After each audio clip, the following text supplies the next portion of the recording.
Wir starten mit dem Mixer-Battle. Wir werfen Mais, Milch, Zucker, Salz und Mehl in den Mixer. Klingt an sich nicht wild, ist aber verdammt lecker. Falls die Mischung aussieht, als ob sie sich überfressen hätte, weil sie sich nicht bewegen kann, hilf ihr einfach mit einem Löffel auf die Sprünge. Diese Pfannkuchen aus jungem Mais sind ein Mega-Rezept für alle, die Lust auf was Neues haben. Ja, da hast du richtig gehört. Heute gibt's venezolanische Cachapas. Jetzt wird es noch cremiger. Es kommen Butter und Eier dazu. Und den Mixer kannst du arbeiten lassen, bis alles wie ein goldener Brei aussieht. Und dann ab in den Kühlschrank. Unsere Mischung braucht unbedingt 20 Minuten Pause. Gönn ihr dieses Chillout, damit sie richtig gut wird. Zeit für Action. Heize deine Pfanne auf mittlere Hitze vor, schmelze ein Stück Butter.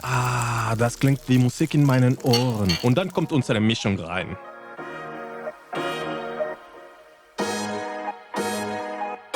Nun musst du warten, bis kleine Löcher auf der oberen Oberfläche zu sehen sind. Wenn es soweit ist, musst du deine Cachapa wenden. Das ist ein bisschen tricky. Am besten schnappst du dir einen Crepe-Wender oder ein flaches Messer, um den Maispfannkuchen von der Pfanne zu lösen. Danach schiebst du den Wender mittig unter den Pfannkuchen, hebst den an und legst die andere Seite der Cachapa vorsichtig zurück auf die Pfanne. Daraufhin rollst du den Wender weiter, damit der gesamte Pfannkuchen wieder auf der Pfanne liegt.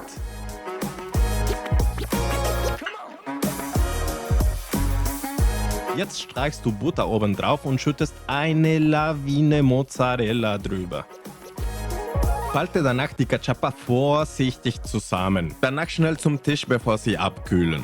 Du willst doch diesen geschmolzenen Käse